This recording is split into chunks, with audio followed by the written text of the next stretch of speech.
NT Ramarao గారికి అయిపోయింది. మీరు కూడా ఎందుకైనా మంచిది సభలకు వచ్చేప్పుడు వెనకాల జాకెట్ పోకెట్ వేసుకొని కసక్కని వెనక నుంచి పొడవకుండా ఎన్టీ రామారావు పాపం అమాయకంగా ఆదమరుపుగా ఉంటే చంద్రబాబు నాయుడు కసక్కని వెన్నుపోటు పొడిచాడు.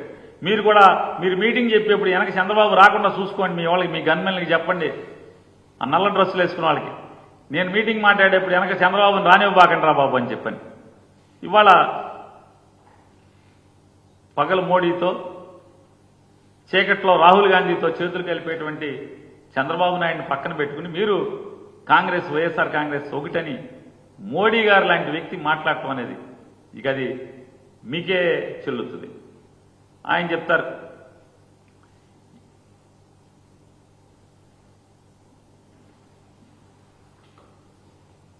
ఎన్టీఆర్ని గౌరవించింది మోడీ ప్రభుత్వం. నందమూరి తారక రామారావు గారంటే ఒక దేవుడితో సమానం ఆంధ్ర రాష్ట్ర ప్రజలందరికీ కూడా. ఆయన ఎన్నో సినిమాల్లో దేవుడి వేషాలు వేశాడు. దేవుడికి ప్రతిరూపం ఎవరంటే ఆ ఆకారం అదంతా కూడా దేవుడిలాగా పోల్చుకుంటారు. అటువంటి ఎన్టీ రామారావు గారిని వెండి నాణేలు ముద్రించి మోడీ ప్రభుత్వం గౌరవించింది అని చెప్తున్నారు. ఎవరి ముందు చెప్తున్నారు మీరు? పక్కన ఎవరిని కూర్చోబెట్టుకు మాట్లాడుతున్నారు? సాక్షాత్తు ఎన్టీ రామారావు గారిని కసా కసా కసా వెన్నుపోటు పొడిచినటువంటి అతి ఘోరంగా నీచంగా హేయంగా పదవి నుంచి కింద పడదోసి పార్టీని లాక్కుని మానసికంగా కుంగదీసి సావుకి కారణమైన వ్యక్తిని పక్కన పెట్టుకుని మీరు ఎన్టీ రామారావు గారి గురించి మీరు చెప్తే ఎలా నమ్మాలి మీరు గౌరవిస్తున్నారని? ఎన్టీ రామారావు గారిని కూలదోసి పడదోసి సాక్షాత్తు ఎన్టీ రామారావు గారు చనిపోయే ముందు జామాత దశమగ్గ మీరు ఎవడన్నా నమ్మండి, నా అల్లుడు మాత్రం నమ్మబాకండి, వీడు పెద్ద గజ దొంగ అని చెప్పని ఆయన చనిపోయే ముందు చివరి మాటలు మాట్లాడినటువంటి వ్యక్తిని మీరు పక్కన కూర్చోబెట్టుకుని అతనితో చేతులు కలిపి మీరు రామారావు గారి గురించి మంచి మాట చెప్తే ఎలా నమ్మాలి? ఇంతమందికి భారతరత్న ఇచ్చారని చెప్తున్నారే, మరి మోడీ గారు మీరు ఎన్టీ రామారావు గారి మీద మీ గౌరవం ఉంటే ఎందుకు భారతరత్న ఇవ్వలేదు? మీరు ఇవ్వాలి కదా. ఎన్టీ రామారావు గారికి భారతరత్న ఇవ్వకుండా భారతీయ జనతా పార్టీ ప్రభుత్వం ఇక్కడికి వచ్చి రామారావు గారి గురించి ఏ కబుర్లు చెప్తారు? ఎవరి గురించి మీరు వచ్చింది ఇక్కడికి? సాక్షాత్తు ఎన్టీ రామారావు గారి వ్యతిరేకంగా రాజకీయాలు చేసినటువంటి రాజశేఖర రెడ్డి గారి కొడుకు ఎన్టీ రామారావు గారికి నివాళులు అర్పించాడు.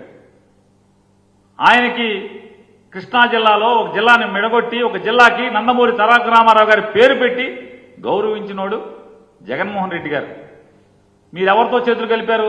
ఎన్టీ రామారావు గారిని కుట్రలతో కూలదోసి కసా కసా కసా రాజకీయంగా వెన్నుపోటు పొడిచి మానసికంగా కుగ్గదీసి మరణానికి కారణమైన వాడిని పక్కన పెట్టుకుని అతనితో చట్టాపట్టాలు వేసుకుంటూ రామారావు గారి గురించి మీరు మంచి మాటలు చెప్తారు.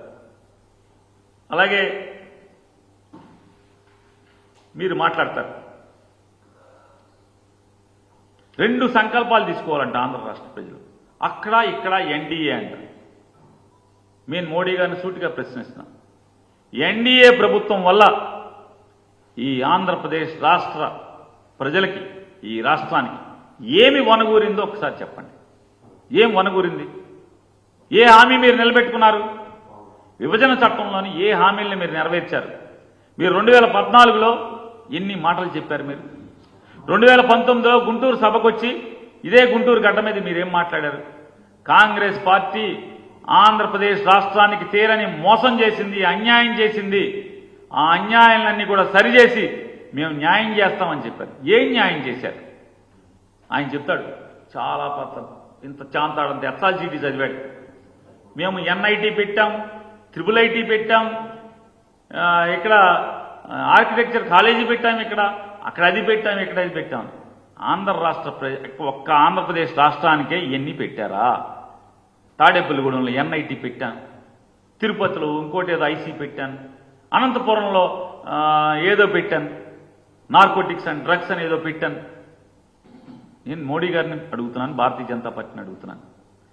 కేవలం ఆంధ్రప్రదేశ్ రాష్ట్రానికి మాత్రమే ఎన్ఐటీలు, ట్రిపుల్ ఐటీలు, ఐఐఎంలు పెట్టారా?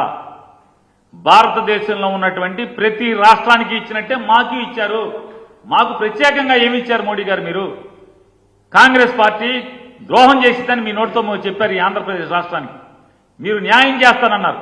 ప్రత్యేకంగా మాకేం న్యాయం చేశారు? ఆంధ్రప్రదేశ్ రాష్ట్రానికి ప్రత్యేకంగా మీరేం